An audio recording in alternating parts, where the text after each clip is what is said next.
इस वीडियो में हम देखेंगे इन तमाम अल्फाज की इंग्लिश। तो आइए शुरू करते हैं।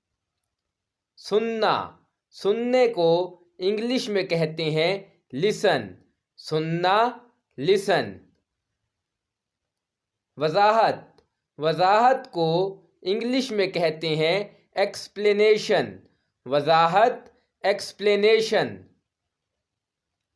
सिखाना, सिखाने को इंग्लिश में कहते हैं टीच। सिखाना, टीच। सोचना, सोचने को इंग्लिश में कहते हैं थिंक। सोचना, थिंक। यकीन करना, यकीन करने को इंग्लिश में कहते हैं बिलीव। यकीन करना, बिलीव। याद रखना, याद रखने को इंग्लिश में कहते हैं रिमेंबर। याद रखना, रिमेंबर।